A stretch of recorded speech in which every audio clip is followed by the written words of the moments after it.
y la exportación. Esto un día se lo conté a mi amigo de la Federación Agraria, ¿cómo es a Alfredo de Ángeles, y le costó aquella frase del lomo de 80 pesos. ¿Por qué decimos esto? Porque es la comparación que tenemos con Uruguay. Hoy Uruguay tiene la colita de cuadrilla y el lomo a $20 el kilo, y le puede vender a la República Argentina, porque todavía hasta hace poco ingresaba carne uruguaya, a pesar de que no se sabía, la costilla uruguaya ingresaba a la Argentina y se vendía generalmente en las provincias que eran limítrofes. ¿Pero por qué ocurre esto? Porque con este proyecto de poder dividir la media red en 3 pedazos, donde se pueda de un lado asistir a la demanda, es decir, los barrios que consumen cuarto delantero o costilla, o sea lo que es el corte parrillero, el carnicero se puede abastecer de esto, y los cortes traseros, que son los cortes de exportación, los cortes de alto valor, se venden al valor que tienen, y el que quiera consumir tendrá que pagar el valor como paga cualquier ciudadano en cualquier país del mundo de lo que cuesta el corte trasero. En la República Argentina estamos haciendo exactamente al revés. 16 pesos el lomo, 12 pesos el asado. Los pobres subsidian a la señora gorda de Barrio Norte de Buenos Aires. Esto es así. El interior subsidia a aquel que tiene capacidad de pago. Entonces, este tema se termina con una ley, porque es lo único que rige y queda para los tiempos. Y en esto felicito al sector que empezó a darse cuenta que el Congreso es el que debe poner las reglas de juego para el futuro. Entonces, en materia de carne creo que estas son las dos cosas que son claves, que son fundamentales, y empezar a pensar en una Argentina que en vez de 12 millones de terneros tenga 16 millones de terneros, cosa que ahora se vino cubriendo con el feedlot, porque lo único que se hizo con el feedlot es adelantar el tiempo de engorde, acortamos de un lado, pero por otro lado no pusimos terneros. Quiero preguntarme el año que viene de dónde van a sacar los terneros para los feedlot. Este ya creo que fue un tema grave y fundamental que no se solucionó en la República Argentina. En materia de granos, yo estoy convencido, a la soja nadie la promocionó. ¿Por qué? Porque tuvo valor. Yo estoy convencido que hay dos cosas en la economía.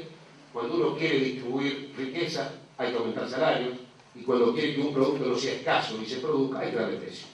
La soja tuvo precio, logró lo que logró, pero además este año, más grave aún todavía, que el país va a andar dentro de los 20 millones de hectáreas sembradas, con lo cual vamos a andar a unos 56, 57 millones de toneladas.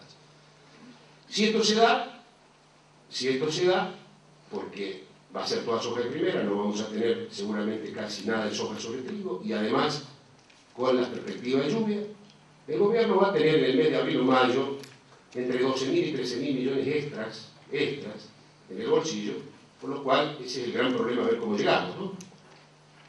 Y este es un gran tema para debatir. Yo, más allá de que nosotros somos productores de otra cosa y no somos productores sojeros, no veo tampoco, para mí la soja no es la gran amenaza, sino si nosotros sabemos transformar lo que la soja produce, yo creo que ahí está la gran oportunidad. Es decir, esta matriz productiva a la Argentina no le dio resultado más allá o más acá del gobierno de los Kirchner.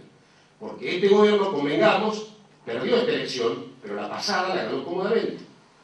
Y después de la pasada tuvimos la 125 en los pocos días, y ahí entramos a ver que la cuestión no era la que la gente había votado y se había dado cuenta que era otra.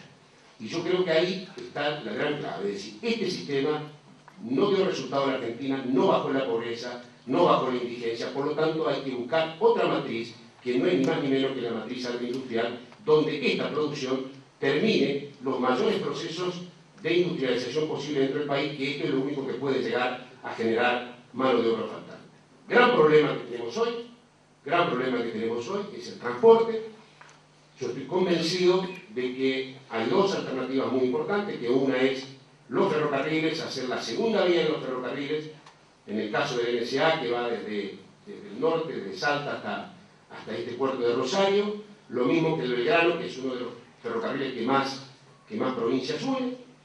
En esto indudablemente es una de las partes. La segunda es potenciar los puertos de altura que tenemos más arriba de Rosario, donde podamos traer el cereal.